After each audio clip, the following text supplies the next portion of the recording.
Hi, Jaya. Welcome to ICF Argentina. Thank you. Thank you for inviting me. Yeah, nice to be with you today. And we're going to be very, very specific. I already told the people who are you. And I would like to ask you, what do you think has been the main changes between the 11th to the 8th competencies regarding to establishing and maintaining agreements in the coaching process? Sure, Aida.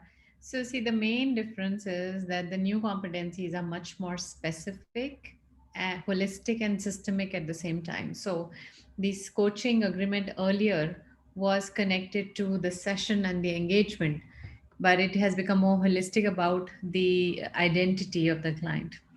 So the new competency talks about client's identity and coach's identity and values and belief system, which wasn't the case in the earlier agreement. Earlier, it was about the engagement and the session.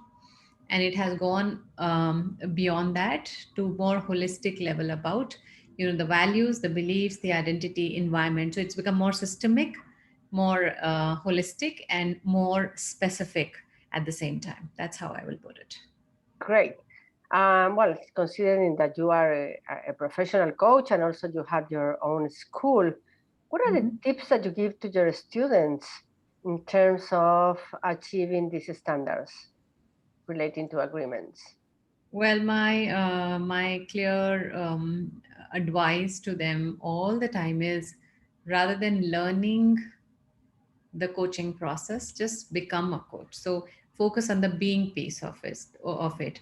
Whatever you are learning to implement on others, first implement on yourself, and focus on the being of yourself and of your clients, so that you are not really remembering anything.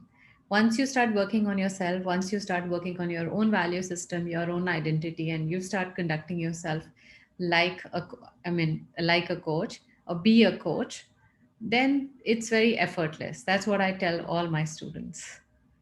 So, what do they have to consider? Like, this is a great advice. And what do they have to consider when they come to do these agreements with the clients?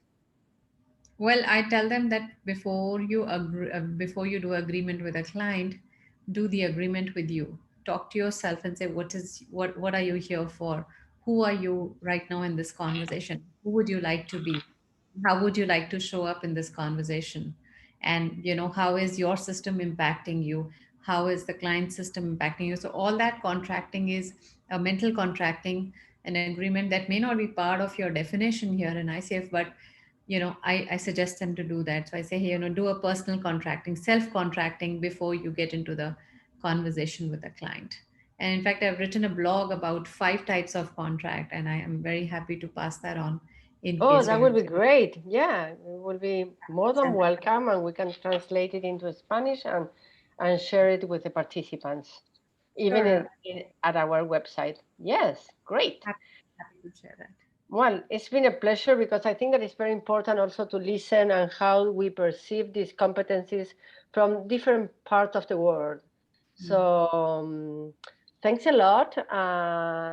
For us, we do work from in Argentina and in this area. The mainstream is ontological coaching, and we do work a lot with the being, and this is a very important piece for us. So thanks for your contribution. Hope to see you again soon. Thank you. Thanks, Thank you for Aya. inviting me. Bye. Bye.